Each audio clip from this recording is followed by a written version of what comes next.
at this point. We are here on Vonvo.com on the Stand With Us channel.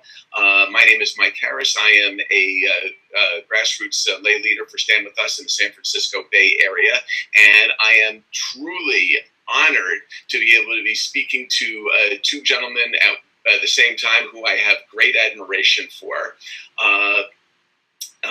Reverend Dumasani Washington from Stockton, California, and Ryan Bellerose from Calgary, Alberta, Canada.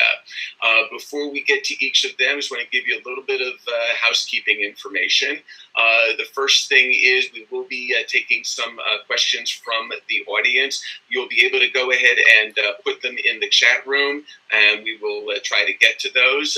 There'll also be the ability to log on to one of the open video spots when we get to that portion of the event, and to ask your question and then close out, and then we can let our panelists answer that. You'll notice in the top right-hand corner of your screen, there's a little donate button. For those of you who are so moved and wish to support this and other Israel education activities by Stand With Us, we sincerely appreciate your donation. Even a few dollars are greatly appreciated. So feel free at any point during the event to click that donate button. Those of you who are logged in via Facebook can go ahead and converse and post questions via the chat room. If you did not log in via Facebook, you can't do that. So if you choose, please go out of the room, log in with Facebook at the top right-hand corner of the Vonvo.com page, and then re-enter. And please feel free to be an active part of the conversation. Certainly cannot start this event without mentioning three Israeli teens who have now been missing and have had no contact from for over a week now. Their names should not be forgotten. They are Gilad Sha'ar, Eyal Yifrach, and Naftali Frankel. And I think all of us here certainly join in prayers that they will soon be found and safe and sound and returned to their families, and best of luck and success to the brave soldiers of the IDF who are actively searching for them even as we speak. So in terms of our two guests today, I'd like to start with Reverend Dumasani Washington, who is a pastor in Stockton, California, as well as an author, composer, and a music educator. He is the founder of the Institute for Black Solidarity with Israel, which is dedicated to strengthening the relationship between Israel and the Jewish people on the one hand, and people on the of African descent on the other hand, through education and advocacy. And I had the pleasure of meeting him for the first time just last month, and it's an honor to be talking with him. And then we also have Ryan Bellerose. Ryan is a member of the Métis Nation in northern Alberta, and he is from the Métis settlement of Paddle Prairie. He's been involved in struggle for Indigenous rights for his entire life, and we'll be very interested to talk with him about how he sees that struggle as connecting with the Jewish people's struggle for our own acceptance of our nation state in a portion of our ancient homeland. So, Dumasani, let me start with you, and if you could talk for a few minutes just about your own personal journey. What led you to joining with the Jewish people in this effort, and both in terms of your religious belief and your personal background? Okay, thanks, Mike, for having us again. Thanks, Stan, with us for doing this and inviting me to come. Mine is something of a three-legged stool. So I was raised as a Christian, as a Baptist. My parents are from the segregated South. I was born in Little Rock, Arkansas, though I was raised here in the West Coast. My father moved out here to the West Coast in 1968, the year that Dr. King was assassinated. Because of my Christian background, we're very involved in the church and everything, and it wasn't particularly, we didn't do a lot of talk about Israel or the Jewish people per se, but there is a very, very long-standing African-American tradition of identification with the Israelite people, and the songs and the sermons oftentimes reflect the parallel of a struggle. So as I got older, I wanted to know more about the Jewish roots of my faith, and I began to explore those things. Was always kind of drawn to that, and so the more I did that, the more I was fascinated by all things Israel, the Jewish people, the diaspora in particular. But later on, I began to study about the Jews who came from all over the world, Jews that were in different parts of the diaspora, Ethiopia, India, Burma, all different types of places, and that fascinated me as well. So, combination of my upbringing, and then also learning and wanting more and more to embrace what I saw as the Jewish roots of my faith. So I got older, and I began to understand the political reality of Israel. Began to associating with some of my friends who were doing Israel advocacy, and saw the types of things that Israel's enemies would do in defaming and attempting to legitimize the state by using terms like racism and colonialism and apartheid and those types of things. And there was internally, for me, a real desire to combat that. And so I began to kind of enlist myself. I tell people, as much as it was a natural outgrowth of my own pursuits, it was very much of I feel, a divine calling, really much of a relationship with God type of thing for me. And I began to speak out a few years ago, more and more, got more and more vocal, and did more and more studies, and now travel different places on campuses and work with different pastors and everything in different organizations doing that part of advocacy. And also, a lot of what you talk about and what you write comes from, not just your religious background, but a social justice perspective. Yeah. And in particular, you have spoken, and I will post the link to the YouTube in a moment, that you just made recently about Dr. King's pro-Israel legacy. Absolutely.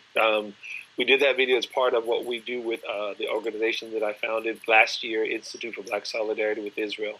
One of our messages is reclaiming Dr. King's legacy, where Israel is concerned. Once again, one of the many things that Israel's enemies does is they attempt to rewrite history, if you will, and they've used his name and his visage for everything, for all kinds of different things, but particularly in terms of anti-Israel sentiment.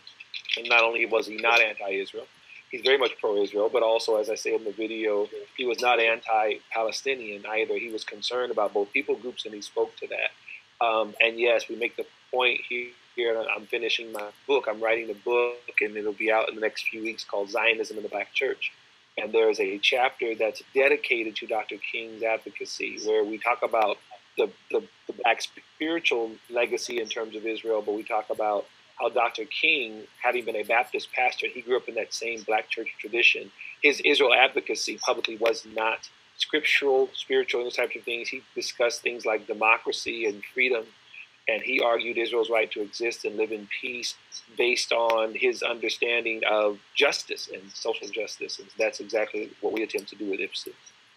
That's great. And what type of reception do you get both from other Christian churches, whether they be African-American churches or not, and also from African-American youth that you speak to? What's the reception to the message that you're delivering them about Israel, about Dr. King's legacy, and so on? The youth, I'll do that one first. The youth, it'll be varied. We'll with adults as well. So if I'm talking to African-American young people who have been exposed to any amount of anti-Israel sentiment, anti-Zionist propaganda, which really jumped off in the 1960s and everything, that they will be anywhere from confused, wanting more information, to being somewhat frustrated that what they're hearing is different from what they've heard before. Which is one of the reasons why IPSI exists. We're able to engage and talk about those things that may be very, very important to someone of African descent, after particularly having heard a lot of the distortions where Israel is concerned. So oftentimes the response is one of surprise, one of, I didn't know. You hear a lot of, I didn't know that, I never heard that before, I didn't realize that. Because again, where that part of Israel advocacy, or like I guess any other part, is really just telling the truth about Israel's relationship with its African neighbors from its inception, telling the truth about who Golda Meir was, that she was the foreign minister and she was so popular in Africa, they called her the mother of Africa. I mean, and talk about why that was so important and why it's always been, and what Theodore Herzl actually said about Africa, while he, in the same breath as he's talking about Zionism and everything. And so when we share those things, those young people, when they hear those things, if they haven't heard them before, obviously, they're very, very shocked. The pastors that we speak with, I've had the opportunity with my work with different organizations, particularly with Christians United for Israel, being a Christian pastor myself, met plenty of African American and Latino pastors who love Israel, who are committed to standing with the Jewish state. They talk about it in the congregations and everything, and they may not sometimes know as much of the political history of it. And so when we're able to engage, they too are surprised, and it just kind of strengthens and kind of makes it even more of a intellectual pursuit for them as well, if I can say it that way, beyond whether or not it's scriptural or spiritual or heartfelt, then giving them some of the political tools to kind of deal with it. So we found that it's been very, very good. Sometimes a lot of debating, as you know, that type of thing will happen, but it's always information that you're receiving. You're generally good, glad to receive. Great. A couple of questions before we move on to Ryan. There are a couple of excellent questions that have been put up in the chat room, and so Dumasani, if you'd be able to address these. First question: how do you feel the decision made by the Presbyterian Church to divest from several companies doing business with Israel will impact other churches in the U.S.? And then another question: have any attempts been made to link up with Reverend Al Sharpton and get him on board with Israel advocacy? So him being another African-American church leader. So Dumasani, can you address those two? Sure. So the second one first, there was an article that was out just recently about Al Sharpton. He was with the Jewish group. I don't remember what the group was. And he was speaking about kind of healing the rift and healing the divide. I was very glad to see that. I know that there's been some real difficulties there where Reverend Sharpton is concerned. And again, that history, it's a broad history. We don't have time for the whole thing. But from the 60s till now, there was a roller coaster ride when it comes to the Black and Jewish community. And so there's been some things that need to be healed. So I saw that part. In terms of reaching out to him, I will be in New York the first week of August. So I'll be with Tikva Fund actually doing some things with them. So, if we get an opportunity to go by there and if he has a few minutes, I'd love to talk with him and tell him about what we're doing and everything. So, yeah, I'm always open to that. So we'll see how that works. But as far as, what was the other question? The first question was about... The other question was about the Presbyterian divestment. Yes, I was disappointed about that, as everybody else was.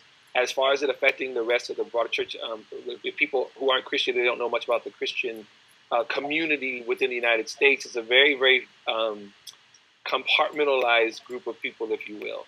So the Presbyterian Church are more traditional Protestants, if you will.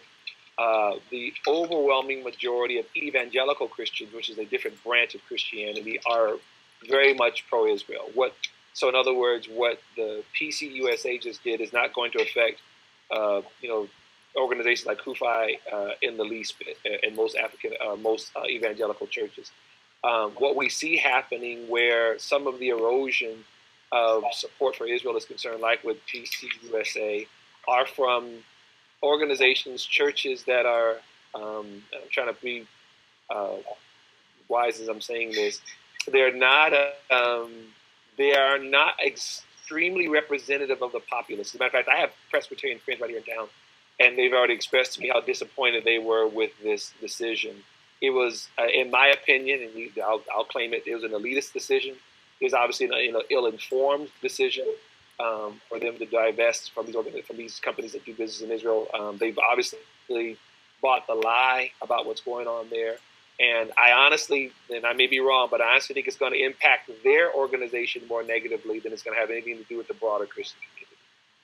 Yeah, and that's probably true. And a lot of observers are looking at how the Presbyterian Church has lost membership over the years because of various positions they've taken that have driven a number of their members away. And it is rapidly shrinking, and they may have just contributed to that themselves. Yeah. So, Ryan, let's turn to you here.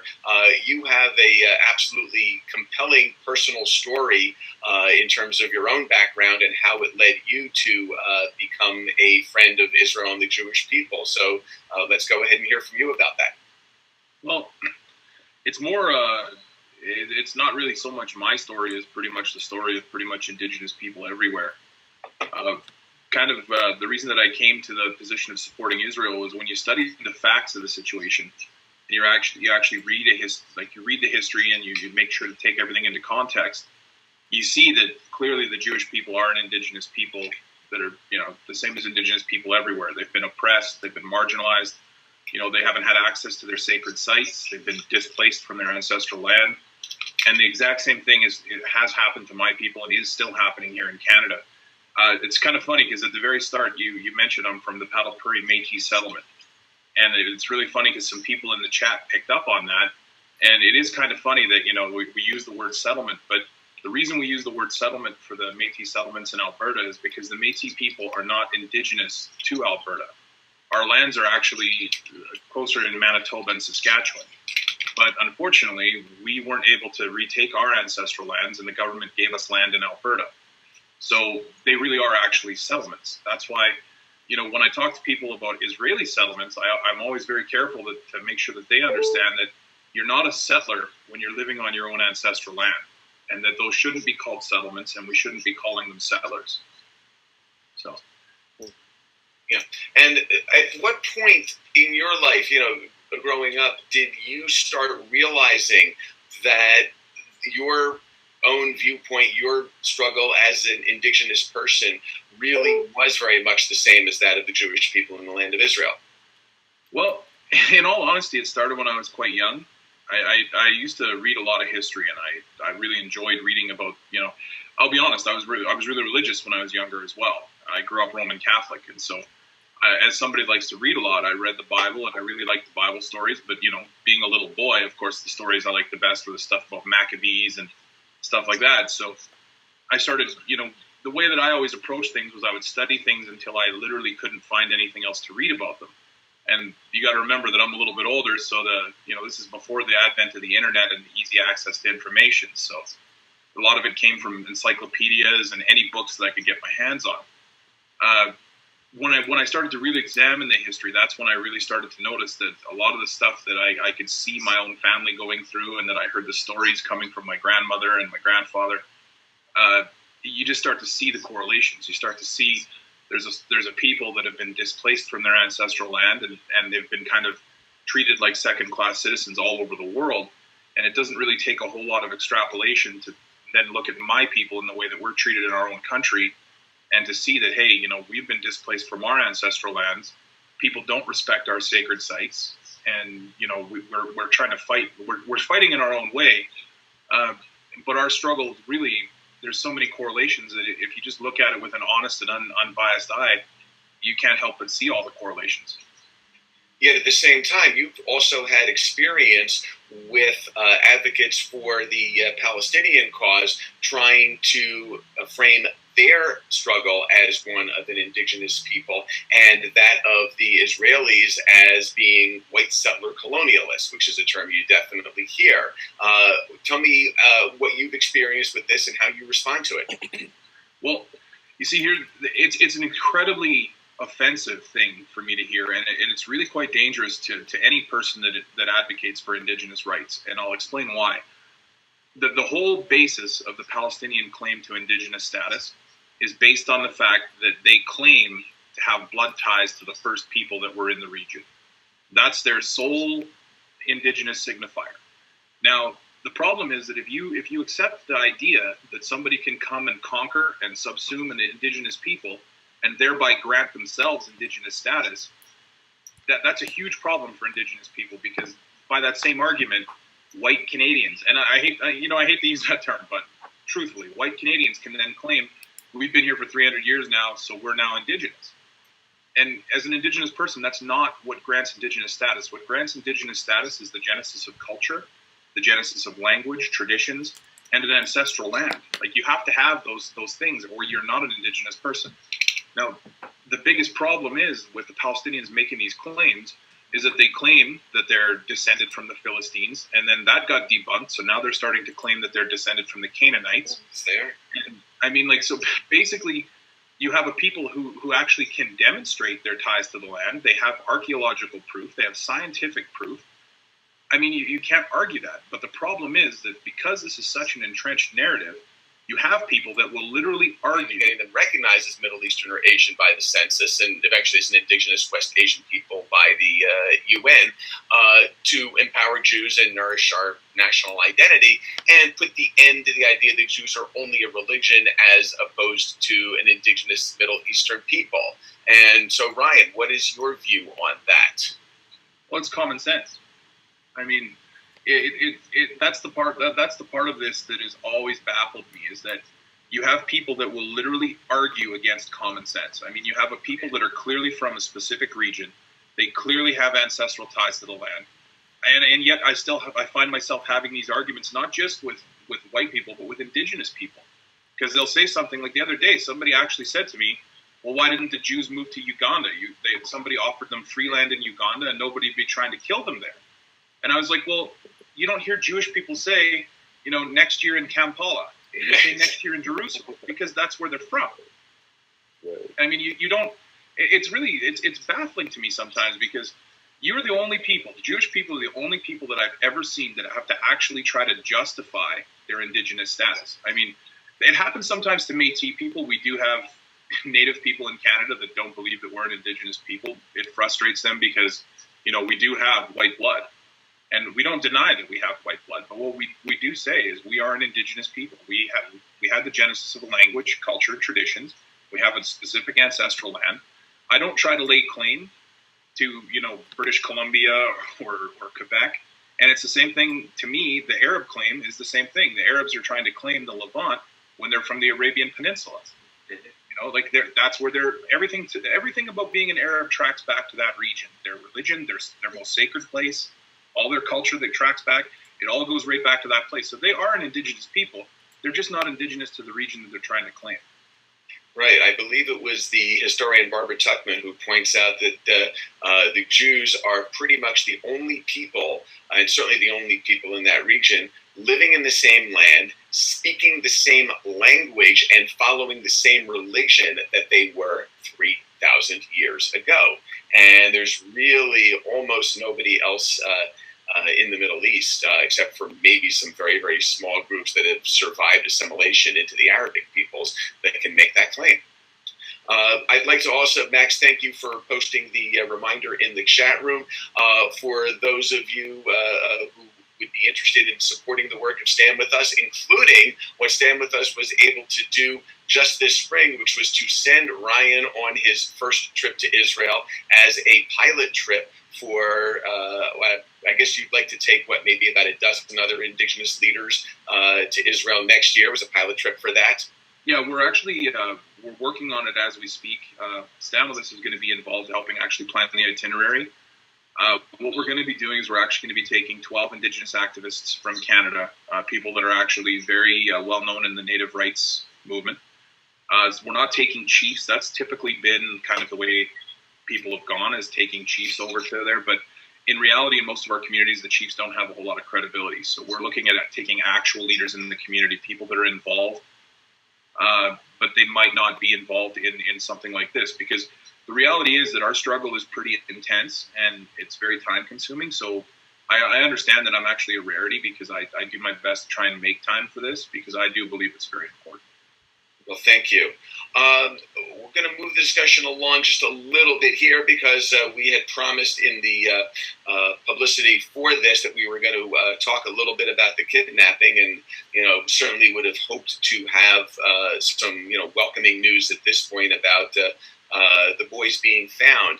And one thing, and I'd like to hear from both of you on this as far as your reactions. It's certainly not getting anywhere near the news coverage here that it is in Israel. In Israel, it's pretty much wall-to-wall type coverage across all the media.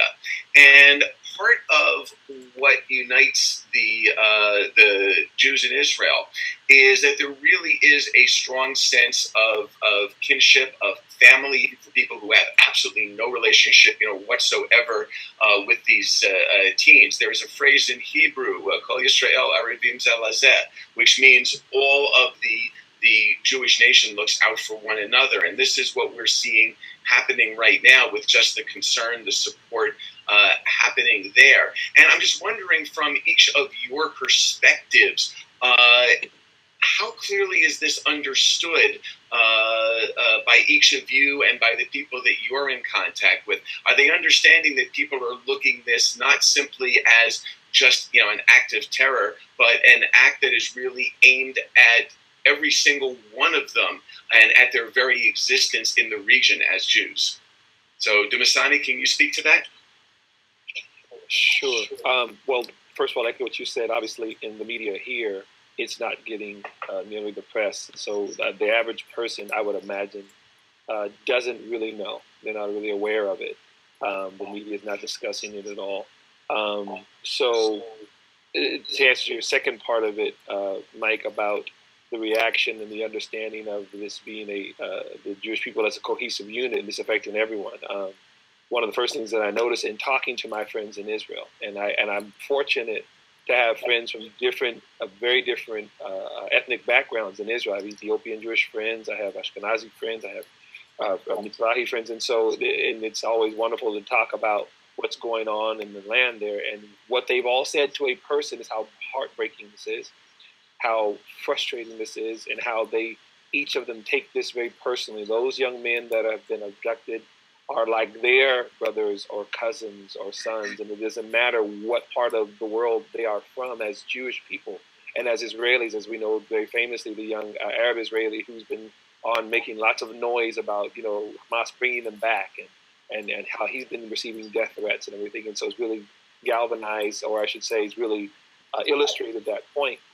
One of the things that we do at DIBC is, other than like we talk about the Dr. King and the civil rights legacy, we highlight the ethnic diversity of the Israeli people. We talk about the diaspora and the people of Israel who've come from the beginning of its nation even to now, with organizations like Shavei and the International Christian Jewish Concern. I think is another one. I think it's Yael Eckstein, Rabbi Eckstein's organization. Those organizations that are still bringing Jewish people home from different parts of the world.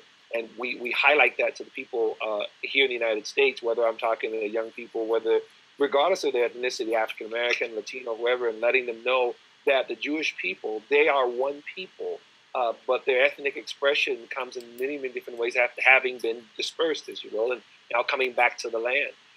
And really driving that point home that for the Jewish people, unlike oftentimes Americans, as Westerners, we see things such black and such white. This person's black, this person's white, this person's brown, this person is on this side of the issue or that side of the issue.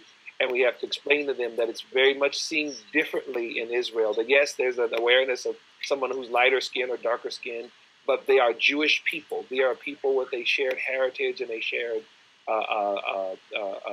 especially in terms of being attacked by enemies, those types of things, they come together. And so we have this kidnapping, as horrific as it is, has given us the opportunity to underscore that fact. This is one people who are being affected by something that's tragic, and they're all feeling it on a very, very deep level. Well, thank you. Brian, your comments? Well, it's, what I've noticed here in Canada, it's actually a little disturbing. There's a lot of people that don't seem to understand how serious this is, because we use the improper language. Like, we talk about it as a kidnapping, but there's been no ransom demand. I mean, this isn't really a kidnapping. This really is a terrorist act, and it's directed at the Jewish people. Now, one thing that I think that we kind of, it's the elephant in the room that nobody really talks about, is the fact that some of the people that were involved in this were released, in another kidnapping. So we have these types of events, and we have other countries that are pressuring Israel to do these things, like to have these prisoner releases, and then this is the kind of thing we end up with. Because when you give in to terrorists, when you give in to their demands, you actually encourage them. You're displaying weakness. When you display weakness, they want to take advantage of that weakness.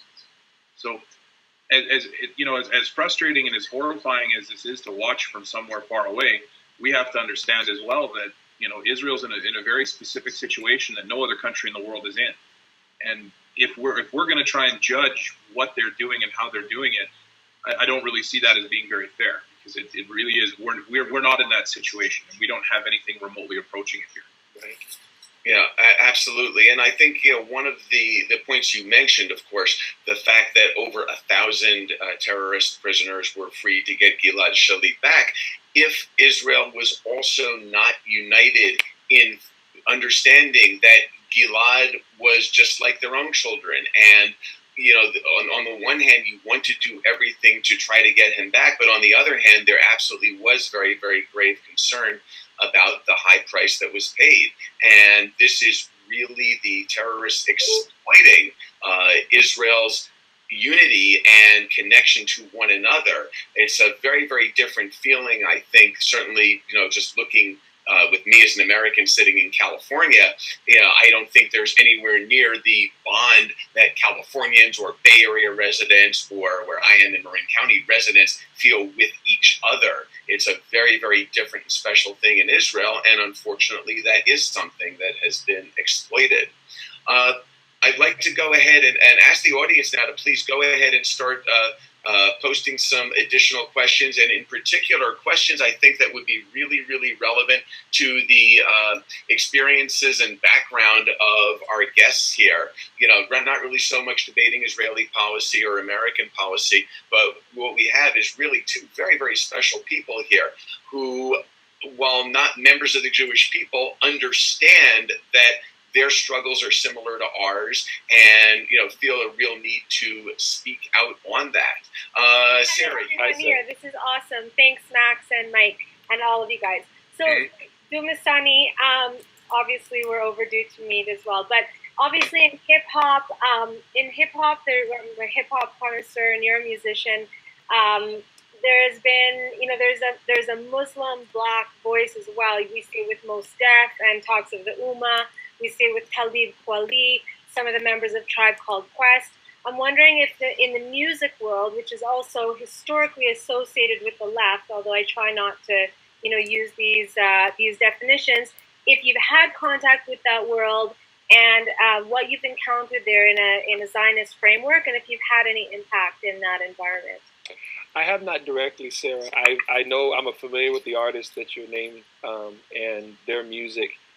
What we now call, in terms of a division of hip-hop, conscious rap.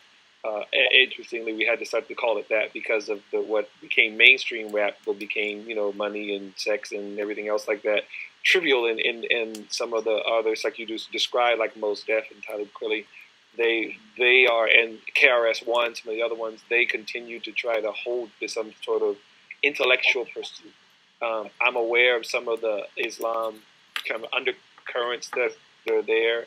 I'm not aware of any blatant anti-Semitic or anti-Jewish things that have come from some of those artists, and you may be more aware of it than me. I'm a little bit older than my kids and everything by now. So I've noticed some things, I've observed some things, but I haven't seen anything when it comes to Zionism or anti-Zionism, that type of thing, at least not blatantly. And we probably need to kind of go back and kind of explore a little bit more and everything too. Young people, in terms of the broader pop culture, more less in terms of volume where Mos Def is concerned, and more of a Jay-Z, obviously very, very different styles. And so, that type of conscious rap, or that type of rap as well, they don't really deal with political things a lot. So that's usually a lot of the young people that we're talking to, and at this point, they're more aware of the more commercial rap than they are and discussing some of the other rap artists in the comments and everyone. I do know the one thing you mentioned, one of the other groups. I'm sorry, you didn't say the Roots, but you said the other group. Tribe Called Quest. Yes. What was interesting is that with some of those groups, like for back the Fugees back in the days of Lauryn Hill, she was very Zionist in her music. I don't know where she is right now. She's gone through a lot of different things, and even her album, her seminal album, Miseducation of Lauryn Hill, was, one of the title tracks was Zion. She spoke a lot about Jerusalem. And I remember having the conversation with my wife years ago in the Grammys, when she won those multiple Grammys. One of the things that we expressed concern with was that she seemed to be even subtly pretty Zionist, almost like a Rastafarian type of flavor there. So we weren't surprised when she got attacked the way that she got attacked shortly after all of that success. Now, I can't honestly say that it was connected to her, so what may have been Zionist views or whatever, but it was interesting to me how the media really went after her, and she was really, really targeted a great deal, and she kind of vanished from the scene for a little while. So that's probably something, I'm glad you brought that up, probably something we need to kind of explore some more and see where that undercurrent is right now. That makes sense? And with this, I'll log off. Just also to potentially leverage that opportunity, like with Chloe Valderi's festival in New Orleans. Some of the acts there were well-known Bay Area hip hop like Pep Love and things like that, and there could be a real opportunity there to reach out to that community. Just so you know, real quick, someone said something to me about the Roots. I mentioned them. They're now on Jimmy Kimmel's show now. And someone had just said something to me. I don't know if you know anything about this, and I'll check it out. That they had made a couple of public statements about Israel having to deal with terrorism, very sympathetic to the Jewish people. So I haven't seen that. Someone gave me a little heads up, so I'm going to be looking for that. If you see something like that before we do, please feel free to forward it to us. Okay. Thanks so much. I'm enjoying. I'm going to log off. I mean, I'm still here, but yeah. Thank you, Sarah. Thank you. Right. I want to pose a question, actually, that someone posted in the chat room, and I think this is worth addressing. Craig posted a question that I think the assumption is wrong, but Ryan, because he was claiming that you had represented something like this, I'd like you to address this. I'm going to read his question exactly as posted. It says, if Palestinians have no right to be in the Levant due to the fact that they are not indigenous to that territory, then Jews in North and South America have no right to be here on these lands due to the fact that they are not indigenous here. Now, of course, the immediate answer to that is that nobody's claiming that the Arabs don't have a right to be there. The question is, who has the rights to national self-determination in any particular area? But Ryan, he was charging that this was somehow, that the sentiment was represented on your page, and so I would like you to address that. Okay, so first off, nobody's ever said that the Palestinians don't have rights. All right. What I generally tend to explain to people is that there's two really basic forms of rights when it comes to this kind of argument. There's what we call rights of long-standing presence, which means that the people has been in an area for a long time, that those rights do not supersede indigenous rights. And like you just said, indigenous rights are the rights to self-determination. Like that's kind of one of our key, it's kind of like the primary argument for indigenous rights, is that we do have to have self-determination on our ancestral lands and the right to protect our sacred sites. Now, to make the comparison is actually really somewhat invalid, because the problem that we have here is that our indigenous people are actually a minority in North America. And the problem with that is now that we no longer have the ability to have like a population transfer to build an actual physical sovereign state. That ship sailed. But what we do have the opportunity to do is we do have the opportunity to build a nation itself. Now, a nation doesn't always have to be physical. One of the biggest issues I see with Native people is when they read these things, they will make assumptions like that. Well, how come the Jews have a right? Nobody says that the Jews have a right to be in North and South America. It has nothing to do with their right to be here. They're here. At that point, there's no point in discussing, whether they should or should not. I mean, in a perfect world, there'd be no colonialism. There would be free interchange of population. But unfortunately, we don't live in a perfect world, and we never have. So, to me, it's just an invalid comparison. Yeah, I would agree, but I wanted you to be able to address that because that was specifically brought up. A number of questions, and I would like again to hear from both of you on this one, again, from your perspectives as people outside the Jewish community, and then seeing what the American and Canadian pro-Israel communities are trying to do. What is the best way to get the truth about Israel to the American, and I would just then therefore add Canadian people? We certainly get all the BDS movements, false claims of Israel being an apartheid state, and so on. How do each of you see the efforts of the pro-Israel communities? And, of course, again, both of you actually involved in it. But I'd like to hear your comments on how those efforts are working and what, if anything, you think we should be doing differently.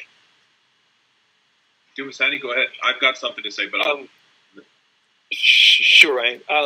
So that I don't get in trouble with anyone, Mike, I'm not going to name any organizations by name. Fair enough. That, as I said before. I will say again that StandWithUs, I really admire and appreciate what they do. I've had the opportunity, obviously, to work with many different organizations over the past year, and then observe some organizations that I have not worked with, but I've observed what they do, whether on social media or as I'm in different parts of the country and I'm meeting different ones, and I think that some techniques, obviously, for in my opinion, are more effective than others. If you're talking about just reaching, obviously, the broad spectrum of the people of the United States of America, then obviously the messaging has to be, something that's going to resonate in terms of democracy and freedom and lack of oppression, those types of things.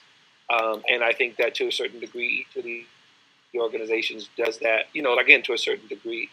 When you're talking about reaching more specific, diverse groups, the Latino community, the Filipino community, the African American community, because that's what the United States is, lots of different groups that are here, then I think that the messaging has to be tailored for them, and not tailored, obviously, in some sort of deceptive way, but just telling the truth.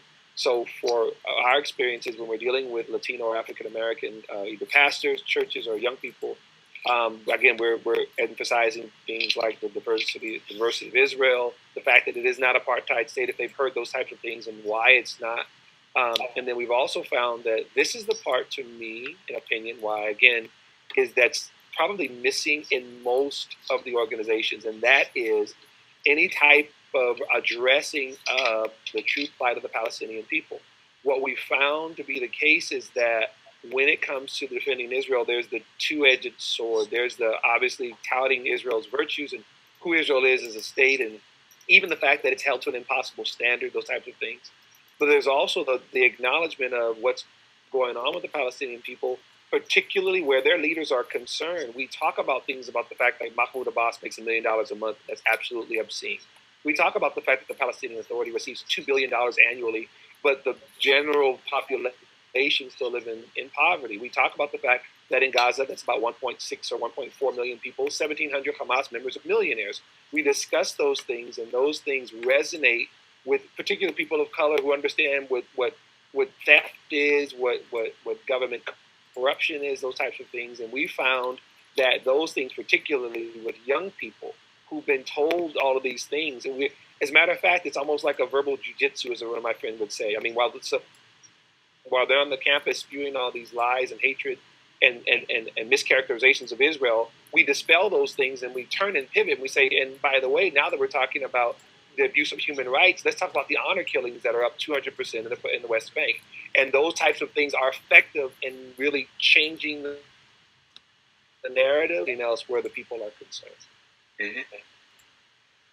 Right?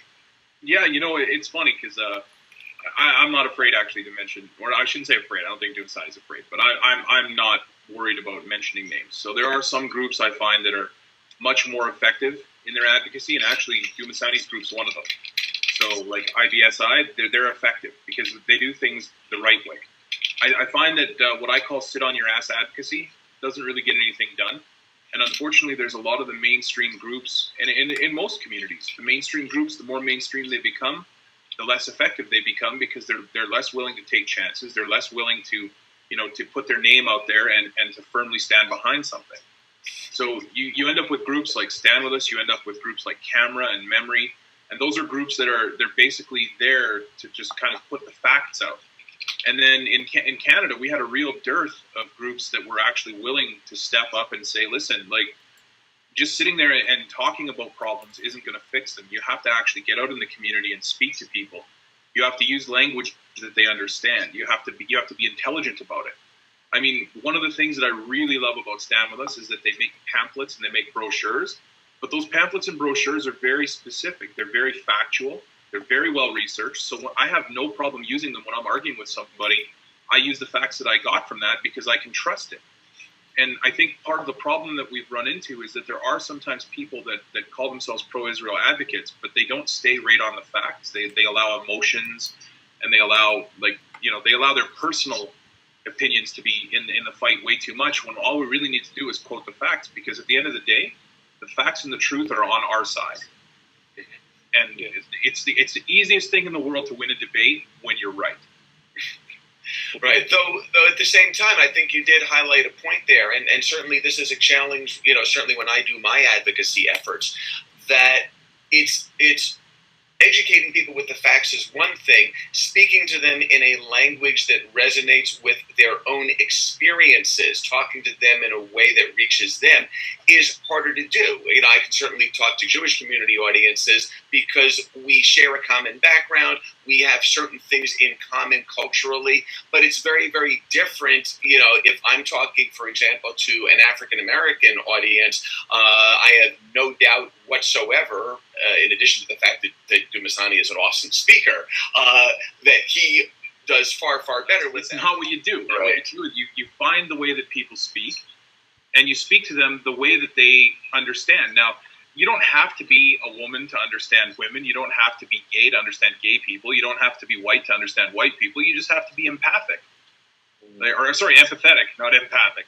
But if you're empathetic with people, you can actually speak to them the way that they understand you. And if you speak to people in a method that they can understand, they're way more receptive to what you have to say. And part of our problem has always been that, we do just assume that just the facts are enough. But at the end of the day, it is how you present it as well. Yeah, great. And I just want to Thank you. reiterate what Ryan was saying. I absolutely agree that because the facts are on our side, because of the truth of the state of Israel, who the people are, what its history is, everything from, like you're saying, Ryan, from its indigenous rights to its democracy to its work within the communities, its world community where it is in terms of its regional powers, those types of things. I mean, even that we've gotten in some very heated discussions with young people and different ones. We talked about things like when I would do my Israel advocacy, I would put on the table the African refugee and asylum seeker issue right on the table myself. I would bring it up to let them know that, yes, we are aware. Let's discuss it. Let's discuss what's going on with the Sudanese and the Eritreans in Israel. We have honest discussions. And okay, here's where I feel the Israeli government could have done better. Here's where I think it's just the criticism is completely unfair. Here's what's really going on with Eritrea. Here's what's really going on with Sudan. Here's what's really going on with the people that are actually in the land there. And we find that addressing it head on, again, just stating the facts, Israel still stands head and shoulders above any of these other nations where these people are winding up. That doesn't mean that something that's not good just becomes okay, but it does put it in context. When you look at, okay, what did Israel, what did Italy, what did Rome, what did some of the other European nations do when some of the Eritreans showed up? I mean, how were they treated? Let's go ahead and have a comparison conversation about what was going on with Israel. We're trying to, that's effective because the truth is on our side. Well, you have to tailor your arguments as well, right? Like I often have to explain to religious people that making the religious argument for Israel when you're talking to people that aren't religious is kind of counterproductive. I mean, because the thing is, when you're in the right side, and I believe that we are, you have different arguments you can make. There is a religious argument to be made. I prefer the historical and the moral argument. But I mean, there are several different arguments you can make, but you're absolutely right. We need to tailor our arguments to the groups that we're speaking to. Hey, Chloe. Hi. Chloe, welcome. For those of you who don't know Chloe Valerie, she is also a phenomenal activist who has done tremendous work and also is an incredibly gifted writer. I'm going to post the link to her blogs at Times of Israel as well. And Chloe, that last piece you wrote that we had a conversation on that I was suggesting that you record, is that one on that site as well? Yeah, Native Son, there it is, the very first one on there, right? Yes. Yes. Son is on Times of Israel, yes. Right, yes, right. It's on there. Yeah, welcome. And certainly... Thank you so much. Yeah, let's hear your comments on what we've been talking about here as well. Yeah, so I came in a bit late. Sorry about that. Thank you for inviting me in to this wonderful forum. I was definitely in agreeing with you guys when you said it's not important to present the facts. It's how you present the facts. You have to, I think, speak to people, speak to what resonates with people, and it depends on your audience.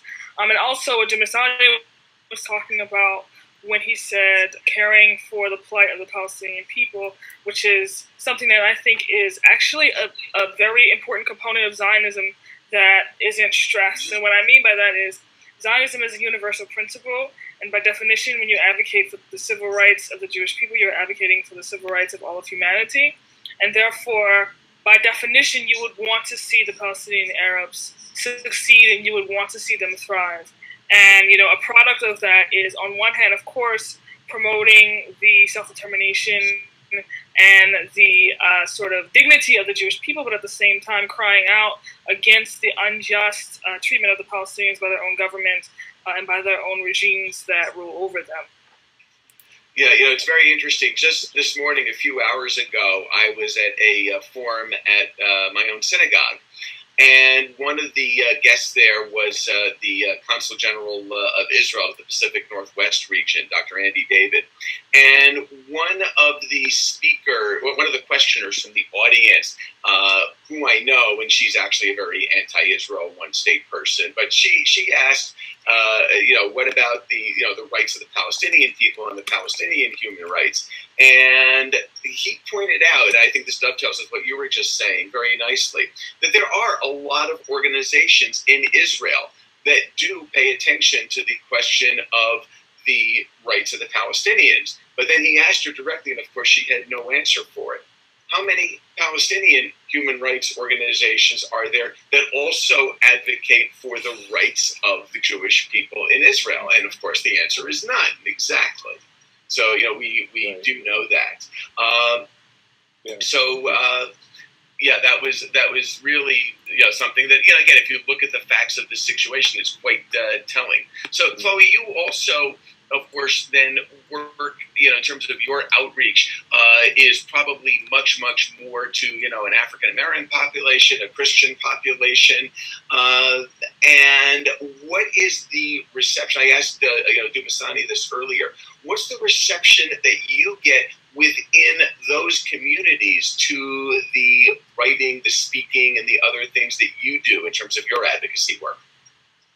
So I would say the demographics of my audience is mostly just young people in general, because I do a lot of my advocacy on college campuses.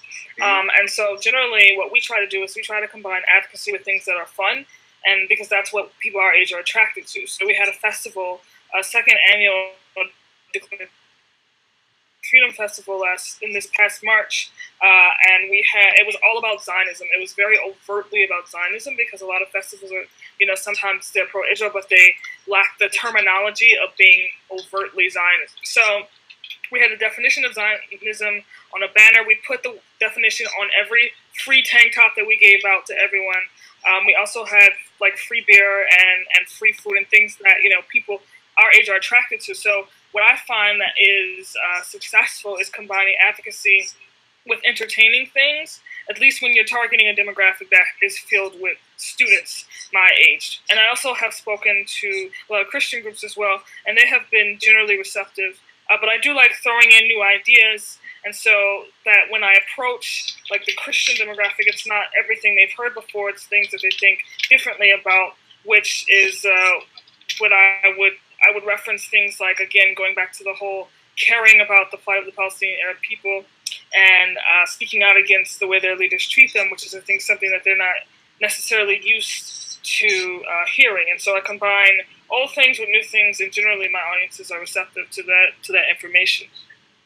That's wonderful. And Chloe, I'm going to want to have you on one of these events, and maybe some other folks your age as well who are working in reaching out to that generation, because I think you have a lot of lessons that we can teach us about how to do that. So you and I are going to be in contact, because I'm going to have you on one of these in the future, and I know you've done Vonvos in the past. But at the moment, Chloe, I'm going to ask you if you would sign out, because we have one of our viewers from Israel who is an IDF soldier who would like to get on for a few minutes and talk about his perspective as a soldier in the search for the missing teens. So if you can log out and then just log back in, not as a speaker, that will let Israel Shield log in. Okay, absolutely. Thank you for having me. Thank you. All right, sweetheart. All right, so what we're going to wait to do now is get Israel Shield to log in, and really appreciate his hanging in there with us, because it is now 2 a.m. Israel time. Wow. Right. So really appreciate that. And here we go. Okay, Israel Shield, we have you. Now, your camera needs to be pointed much more towards the left, I believe, so we'll be able to see you. Right. So the problem is, I'm really, there's a little bit of a problem. Oh. I'm not really be involved in any political debates. Okay, that's fine. That's okay. Then you can stay off camera, but as long as we can hear you. So please, go ahead. So let me just give you a little bit of a background. In 1993, Yoshua Friedberg was my second gunner in the IDF, was kidnapped and murdered by Arab terrorists.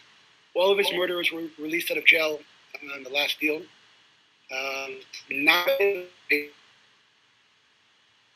When this kidnapping happened on Thursday night, it happened literally down the block. We immediately called out an alert. Although the police did not report it till the morning, I'm sure you heard the news, you know the details. The areas around, the guy, first alert team, the guy, on the civilian first alert teams, we were out already all night. Friday morning, before the guy was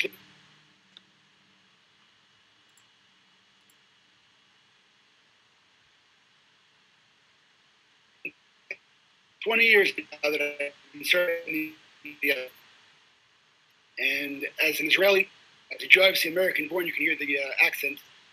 I think, first I want to say to you guys who are sitting here, really, thank you. Besides Stand With Us, talking to Mr. Washington and LaRose, I think that the world's going in a good place. When Christians and others are siding with Israel and siding with the Jews, we've known Saturdays in history. So I think that really, thank you a lot, a tremendous amount of appreciation for that. In terms of Israel, very quickly, I just want to say that I think that we've been very shy in the truth. I think that we've been very scared to scream it out. And I think the UN has proved beyond any doubt, during this last kidnapping, that till today the UN did not accept it as a kidnapping at all. It wasn't brought up, and when it was brought up, he said it wasn't. Even Abbas, who till yesterday would not admit it was Hamas, I think that we're playing when you play a shy game with terrorists, it's very, very dangerous. And I think that your voice, Stand With Us, and the rest of the voices on the channel here, are really the voice of the world. That will certainly, I think, will help the the weight to the right side. We have a lot of work to do, and keep it up. Uniform often. I just want to say thank you. Well, thank you very much. And unfortunately, I hope others were able to hear your audio. I mean, you were a little bit choppy when I was talking. That maybe just dealing with your internet connection there, but certainly was able to get the great gist of what you were talking about. And again, I think certainly speaking for myself, this is something I'm doing strictly on a volunteer basis. It's because it's one of the most important things in the world that I actually do. And again, I have certainly on my own absolute tremendous admiration for people like Dumasani and Ryan, for whom, and granted, each of you see this in part as part of your struggle as well. But, for us as the Jewish people, feeling as if we are under attack from many, many quarters of the world, to have people like each of you standing with us, literally, it's just a tremendous gratitude that I think all of us who are in the pro-Israel community have for people like you. On that note, given that it's been an hour, and that's what I asked our guests to give to this event, I think I'm going to go ahead and bring that to a close. I do want to thank those people who did donate. We do expect to continue having these events on Vonvo.com approximately once a month. And if you follow both Vonvo on Twitter at Vonvo, if you follow me at Dr. Mike H49, that's DRMIKEH49. If you follow at Stand With Us, and certainly Ryan is at Fenris, Fenris 69, and Dumasani is at Dumasani6. Please follow all of our Twitter accounts, and I will be delighted to have further ones of these in the future. Ryan, thank you very much for being here. Thanks for everything you do. Dumasani, thank you as well. And I look forward to being able to spend more time with each of you in person at some point, hopefully in the nearer rather than the far future. That'd be great. Thanks a lot, Mike. Appreciate it. All right. Take care. Have a great afternoon. Thank you to all of you who tuned in, and enjoy the rest of your Sunday. And, of course, let's keep the three Israeli teams, Gilad, Eyal, and Naphtali, in our hearts and in our prayers. Thank you, everybody. Thanks, guys. Thank you.